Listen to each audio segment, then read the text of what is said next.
Satu Jepara menjadi kebanggaan kita semua. Assalamualaikum warahmatullahi wabarakatuh.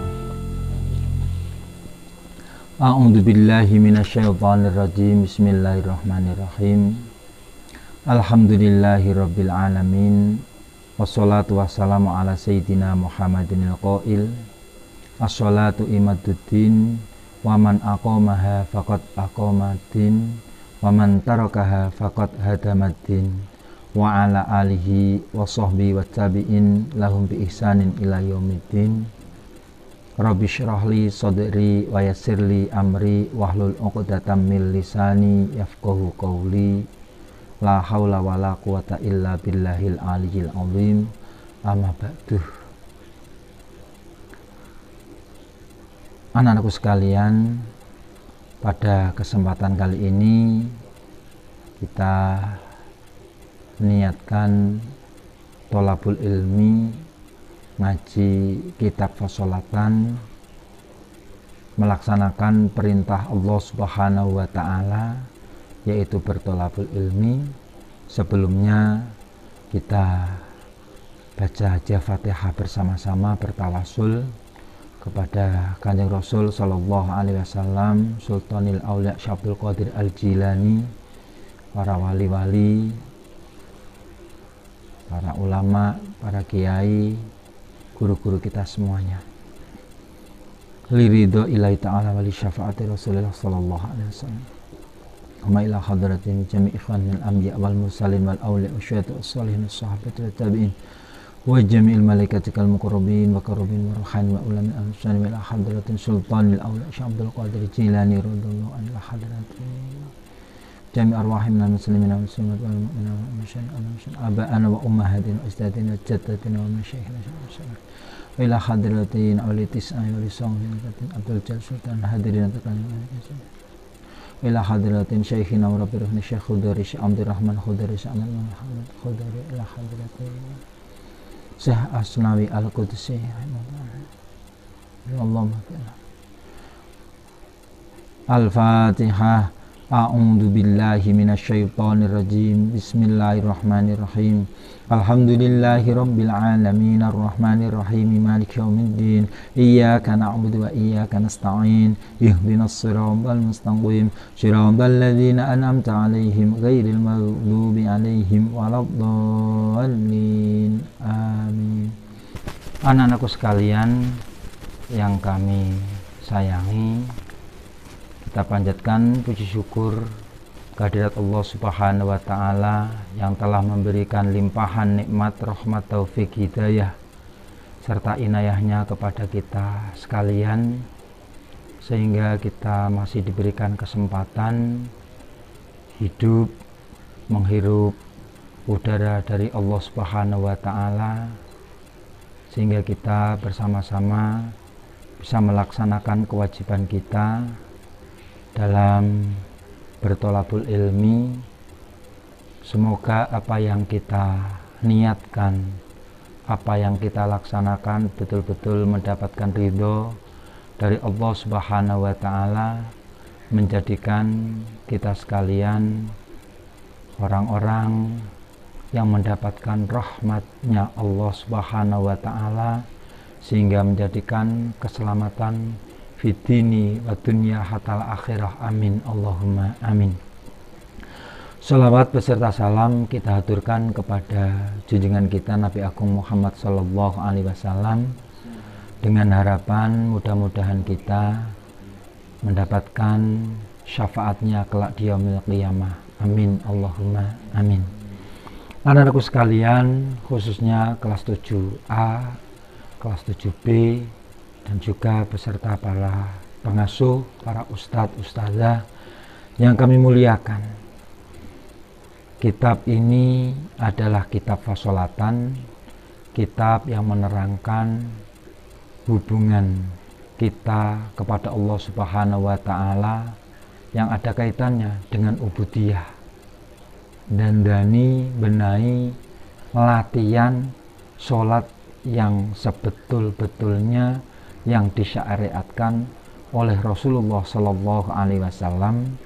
Kemudian kita harus mengetahui mana ibadah yang mahdhah, yakni ibadah yang hubungannya vertikal langsung terhadap Allah Subhanahu wa Ta'ala, hubungan kita terhadap muamalah sesama makhluk Allah Subhanahu wa Ta'ala. Perlu kita ketahui semuanya, babakan masalah persolatan sangat penting sekali, seperti apa yang didhawuhkan Rasulullah Shallallahu Alaihi Wasallam. Sebab as-sholatu imaduddin, sholat adalah menjadi tiangnya agama. Barang siapa yang melaksanakan sholat dengan sebaik-baiknya, memang tiada ada lain dan tidak bukan, hanya untuk beribadah kepada Allah Subhanahu wa Ta'ala, kemudian melaksanakan sholat dengan sebaik-baiknya dengan cara memperbaiki wudhu, hal yang sebetulnya tidak wajib tapi kemudian menjadi sebuah keharusan. Ketika umat muslim mau melaksanakan sholat, harus melalui proses yang dinamakan wudhu. Ketika wudhu kita perbaiki, insya Allah sholat kita juga akan menjadi lebih baik di hadapan Allah Subhanahu wa Ta'ala. Kemudian kembalinya kepada diri kita pribadi masing-masing yang sesuai dengan apa yang didhawuhkan oleh Kanjeng Nabi Muhammad Sallallahu Alaihi Wasallam, as-sholatu imaduddin, menjadi tiangnya agama. Betul-betul barang siapa yang mempermainkan sholat, termasuk apa amaliyah yang ada hubungannya dengan sholat, digawe saenake dhewe, maka orang itu menjadi orang yang merobohkan tiang agama itu. Kalau tiang agama sudah roboh, maka hancurlah agama Islam. Anak-anakku sekalian, dengan pertemuan ini, walaupun melalui lewat media daring, yaitu dalam jaringan, tidak mengurangi niatan ikhlas, niatan baik kita semuanya dalam mencari ilmu. Perlu anak-anak sekalian ketahui, orang yang mencari ilmu itu mengedepankan akhlakul karimah. Sebelum kita melanjutkan pada pelajaran fasolatan yang akan kita ketengahkan nanti, ibarat kata kalian mau mencari buah-buahan di kebun. Namanya mencari buah-buahan, ketika jenengan semuanya mencari pelem, misalnya mencari mangga di sebuah kebun milik tetangga, atau yang nama mencari mestinya menunduk. Kalau kok mencari dongak-dangak, ketika ada yang memiliki kebun, si punya kebun ini melihat kalian, pasti akan ditegur. Mau ngapain nak? Kok dongak-dangak neng kebunku? Mau mencuri ya? Karena kita mencarinya dengan cara mendongakkan kepala. Kalau yang namanya mencari, mestinya kan menunduk. Oh, iki. Kalau mau mencuri, mestinya dongak-dangak terus gampleng. Kan begitu. Lah, maka sama dengan ketika orang mencari ilmu dengan cara menunduk, mengedepankan akhlakul karim, harus tawadhu. Tawadhu kepada para guru, pada kiai, pada para ustadz. Tawadhu, berakhlakul karimah kepada sesama teman. Karena apa? Sesama teman seperjuangan bukan hanya namanya teman, tapi apa? Saudara. Kita sama-sama saudara dalam mencari Allah, mencari ridhonya Allah, mencari sebetulnya agama Islam. Kemudian kita sudah mencari, kita kemudian mengenal apa itu Islam, siapa itu Allah, yaitu zat yang maha segala-galanya, yang telah menciptakan kita semuanya. Kemudian kita ketika mencari ilmu dengan akhlakul karimah, insya Allah apa yang kita dan kalian cita-citakan akan diwujudkan oleh Allah Subhanahu wa Ta'ala, karena mendapatkan ridho dari Allah Subhanahu wa Ta'ala. Amin, Allahumma amin. Karena al-adabu fauqal ilmi, adab di atasnya ilmu. Banyak orang punya ilmu tapi tidak punya akhlak, tidak punya adab yang baik, maka semua itu akan terlihat sia-sia. Orang tidak banyak mempunyai ilmu, akan tetapi akhlaknya sangat mulia, insya Allah itu akan lebih bermanfaat. Lebih bermanfaat lagi, ilmunya banyak, akhlaknya luar biasa, tawadhu'nya itu akan dicintai oleh Allah Subhanahu wa ta'ala. Semoga kita semuanya, anak-anakku sekalian, mendapat orang-orang yang digolongkan oleh Allah Subhanahu wa ta'ala, orang yang beruntung mendapatkan akhlakul karimah, menjadi orang yang solih solihah, dohirun wa batinan, bidini wa dunya hatal akhirah. Amin Allahumma amin. Kemudian kita memasuki tema kefasolatan. Sebelum itu kita harus mengetahui sebagai orang Islam, rukun Islam ada berapa? 5. Kalau 5 tolong disebutkan. Yang pertama yaitu syahadat, yang kedua sholat, yang ketiga zakat, yang keempat puasa, yang kelima yaitu berangkat atau melaksanakan ibadah haji pada orang-orang yang sudah mampu, baik mampu biayanya ataupun mampu dalam perjalanannya akhirnya tetap aman, tidak terjadi sesuatu yang membahayakan.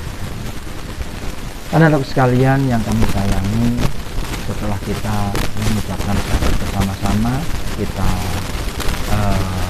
pimpin Bismillahirrahmanirrahim. Asyhadu an la ilaha illallah wa asyhadu anna Muhammadar Rasulullah sallallahu alaihi wasallam. Kemudian kita memasuki yaitu ibadah sholat, yaitu rukun Islam yang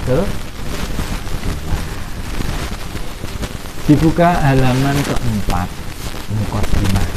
Di situ ada hadis sekedar pengenalan.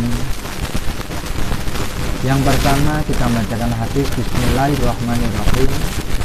Qala Rasulullah sallallahu alaihi wasallam, "Lau anna naharon bi babi ahadikum yahtamsilu minhu kulla yaumin khamsa marratin hal yabqa min daranihi syai'un."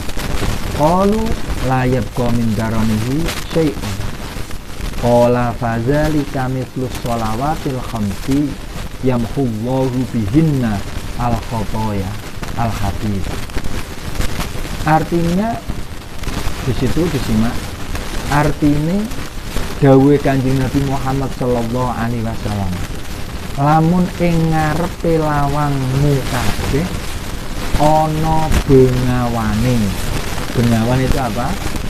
Sungai ataupun aliran air yang sangat jernih, kang saben-saben dina kowe kabeh padha adus ing bengawan, adus ing sungai iku mau ping 5. Jadi ngarep lawang omahmu ana kaline, terus kalian semuanya mandi 5 kali di depan pintu rumah yang ada sungainya yang airnya sangat jernih itu. Apa toh isih ana kotoran kang kari ana ing badanmu kabeh? Kira-kira apakah masih ada kotoran yang tertinggal di dalam tubuh kalian semuanya? Mestinya di situ qalu la yabqa min daranihi syai'un. Sahabat menjawab dari pertanyaan Rasulullah sallallahu alaihi wasallam, boten wonten ingkang kantun ya Rasul, ketika kita mandi 5 kali dalam satu hari, dan mandinya itu di depan pintu rumah. Sahabat dikasih pertanyaan oleh Rasulullah seperti itu, apakah masih ada kotoran yang tertinggal di dalam tubuhmu? Para sahabatnya tidak. Banjur Kanjeng Nabi Muhammad ngendika, kang kaya mengkono iku padha karo salat 5 waktu. Tegese sapa kang nglakoni salat 5 waktu, Allah bakal nglebur kabeh keluputane. Jadi koyok diibaratkan ketika kita setiap hari 24 jam sholat 5 waktu. Maka dosa-dosa yang ada di dalam jiwa kita akan dibersihkan oleh Allah Subhanahu wa ta'ala. Amin Allahumma amin. Tapi dengan catatan cara mengerjakan sholatnya dengan sesuai syariat Rasulullah Shallallahu Alaihi Wasallam. Tidak dibuat main-main, betul-betul mulai dari wudhunya, cuci tangannya, kekemurnya, menyemprotkan air yang ada di hidung, kemudian ketika membasuh muka diniatkan untuk membersihkan dosa yang ada di muka dan seterusnya. Keterangan nanti kita akan sambung di lain kesempatan. Mungkin pada kesempatan ini kami akan menambah sedikit, yaitu tentang hadis Rasulullah Sallallahu Alaihi Wasallam, sholatul jamaati afdolu min sholatil fardi bisab'in wa isrina darujatan. Al haditha sing artine sholat jamaah iku luwih utama katimbang sholat ijen kacek kelawan 17 derajat. Sampeyan kabeh dikei duit 1000 karo dikei duit 17.000 melu ndi milih pundi? Mestine nek normal milih 17.000. Nek normal lho, bedane rak normal. Do normal apa ora kuwi? Nah, normal. Nek normal berarti milih sing 17.000. Nek salat berarti milih sing berjamaah. Sebab salat sing dilakoni kanthi berjamaah ganjarane 17 derajat kaceke ketimbang wong sing salat dhewe. Iki muga-muga ketemuan iki saestu manggihaken ridho saya ngersanipun Allah Subhanahu wa taala. Yang di rumah semuanya titip salam kepada Bapak Ibu kalian. Semoga kita semuanya diberi kesehatan dohiron wa batinan. Pandemi ini cepat berakhir, bala ini cepat diangkat oleh Allah Subhanahu wa taala sehingga kita bisa bersama-sama dalam mencari ilmu, bertolabul ilmi, bisa di Pondok IBS Al Mubarak tercinta. Kalian bisa bersekolah dengan normal seperti layaknya orang bertolabul ilmi, yaitu wa irsyadi ustadzin. Ada guru, ada kiai, ada ustadz yang mengajarkan secara bertatap muka. Karena ada sesuatu ini, pandemi, maka kita lewat jarak jauh, tapi tidak mengurangi niatan kita yang baik dalam mencari ilmu. Semoga apa yang menjadi niatan baik kita betul-betul mendapatkan ridho dari Allah Subhanahu wa taala, diberikan kemanfaat, keberkahan dengan ilmu yang kita pelajari bersama. Ini mohon maaf banyak kekurangan, kekhilafan, mohon dimaafkan. Usikum wa nafsi bitaqwallah. Wassalamualaikum warahmatullahi wabarakatuh. MTSN 1 Jepara menjadi kebanggaan kita semua.